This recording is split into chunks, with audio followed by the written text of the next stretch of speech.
Charles Oakley in the New York Knicks. After all the drama that went down at MSG, Stephen A. was at the Garden, and he took us even more inside, talking with Oakley yesterday on the Stephen A. Smith radio show. Listen up. I was there 4 minutes, and one of the guys I'm with him, well, all them guys are watching you, looking at you. I said, I don't know. They have to tell Dolan whenever I walk in the Garden. Then about 8 to 10 guys come out. We got orders. You have to leave. They said exactly to you, we have orders. You have to leave. You have to leave the building, yes. That's when everything started. Did you say anything to James Dolan? No. So I'm going to walk in a place and just start hollering out, James Dolan, James Dolan. I mean, that's embarrassing, man. I did not do none of that. I didn't know the man was sitting in front of me at first until they walked over there. If I'm hollering something directed to him, how could he hear something to 4 rows and everybody in the Garden hollering? I've been trying to sit down with this man for 4 or 5 years, find out what did I do to make him dislike me. All I did was play hard for him and gave him my heart every night. So he don't have to like me, but he didn't have a right to send. I mean, I bought my ticket to get in.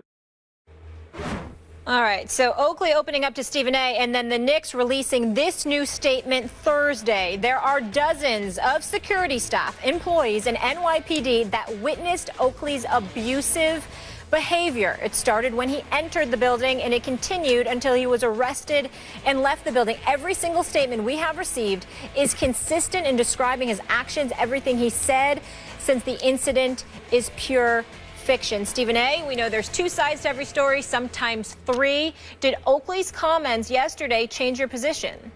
It didn't change my position. In the interest of fairness, I always try to present both sides. It's incredibly important to recognize that everything Charles Oakley has stated, the Knicks have emphatically denied.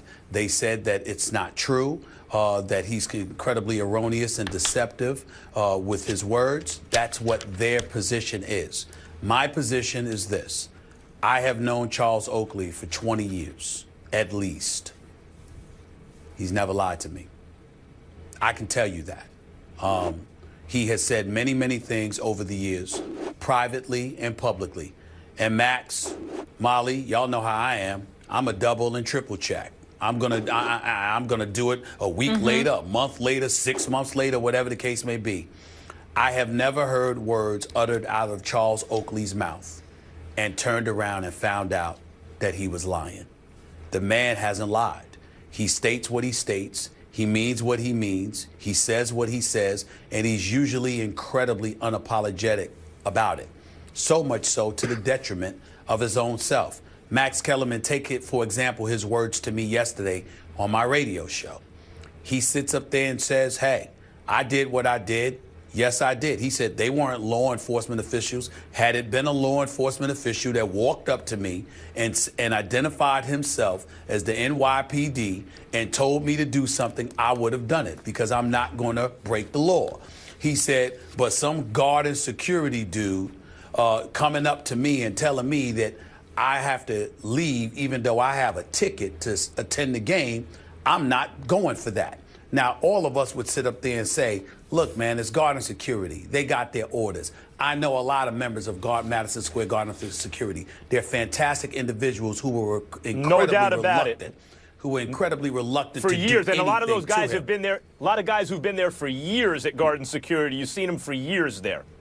Yeah, absolutely. So the fact that they would sit up there, and I mean, they did it because they had to. I'm only bringing up that point, Max, to say this. I thought he was wrong to even treat Guard and Security like that because essentially they're enforcement inside Madison Square Garden. But Charles Oakley openly admitted he disagreed with me. They're not the police. They don't have a right to do it. So that's his position. And I only say that to say, listening to that, you would still attach a level of culpability and responsibility to him for that behavior. And he still stood by his ground by being honest enough to say he didn't agree with me. So again, you take that and you juxtapose that to the history of the New York Knicks and some of the things they are alleged to have done. They've denied it, but there have been people that said Charles Oakley was being followed to the restroom on frequent occasions when he had been at Madison Square Garden, that individuals have been harassed if James Dolan didn't like them and stuff like that. New York Knicks categorically deny that stuff, but it's not the first time that's been said about them. So again, Charles Oakley, in terms of veracity, truth, he does appear to have that on his side because most New Yorkers are not going to believe anything coming out of the Knicks' mouth. And then their statements prior, when the incident first happened with that one line where, he needs help, and then the follow-up to yesterday doesn't help their cause from a PR perspective, Max. First of all, that was a great interview on your show with Oakley. That was truly excellent. And it was also this morning on Mike and Mike Oakley was on, and I had what's known as a driveway moment. In the radio business, what you're trying to do when you do a radio show is as people need to get out of their cars because they've arrived at work or at home if it's afternoon drive, and they don't want to leave. They can't get out. They don't want to leave. Right. I had a driveway moment with Mike and Mike. Your interview guys was excellent. And this morning also Mike and Mike followed up. I had a driveway moment. I had to get out of the car to come to the studio. I couldn't get out because Oakley was saying things like, it was a little awkward at first, actually, on the show, but that also made it interesting. And eventually, Oakley was saying things like, look, when I go to the Garden, just when I show up, security has to report to Dolan that I'm there. Why? Why? What did Oakley do that it needs to be reported that he's there? Criticize Dolan or the Knicks in public? What, are you kidding? They deserve criticism. He's doing it out of love for the franchise, not because he doesn't love them. I feel even more pro-Oakley than I did yesterday. Look, you're a middle-aged man. It's a bad look for you to have to be physically removed in handcuffs from your former place of where you worked for 10 years to much acclaim. That's always a bad look. And Oakley's behavior, you could argue, was suboptimal that way. And as I said on the show yesterday, if law enforcement comes up, if a cop comes up to you and says, you got to go, and you say no, and then he starts moving you in that direction, you better keep your hands to yourself. Security, I agree with Oakley, is a little bit different. If another person puts their hands on you and you tell them, do not put you, I have a ticket, I have a right to be here, and the reason you're giving me for leaving and you're not law enforcement is not a good enough reason, I'm sorry, I'm not going, then they can try to put their hands on you, but they do so at their own peril, as we saw, and it's also perilous for Oakley. It's a bad look for him, too, and maybe a criminal act, we will see. But I feel more from a moral standpoint, or an ethical standpoint, I feel even more pro-Oakley than I did. If you look at the video, he didn't start it. You can say it wasn't by commission, it was by omission. In other words, he didn't start putting his hands on people. He just refused to leave, and that's a belligerent act, and that's what set it off. Okay, you can make that argument. Bottom line is he was a ticket holder sitting there. It didn't appear to me from what I saw, from the evidence I saw, that he was boisterous. Security, 5-6 guys came over. By the way, as Bomani Jones brought up on Highly Questionable yesterday, they immediately, it's not like one guy came over, they sent 6 guys over. So why did they do that? Because they figured something might be an issue. That's Charles Oakley, and he's not just going to want to leave for no reason. So I feel more staunchly that Oakley is telling the truth. As you mentioned, he's an honest guy. That's his reputation. And for the Knicks, you reap what you sow. You've been around in this town for 70 years, and your reputation over the last 17 years, Dolan's ownership, has taken such a hit that when you say something, it's almost unanimous in town. No one believes you. That's what it is. Well, like I said, I don't disagree with your argument at all from the moral perspective. I definitely think that you side with Oakley if you have to take a side. And like I said, I've never known him to lie to me or anybody for that matter over the last 20 years. But what I will say is that in the same breath, even he has to admit that although, he feels absolutely right in terms of he didn't do anything wrong and that he was provoked.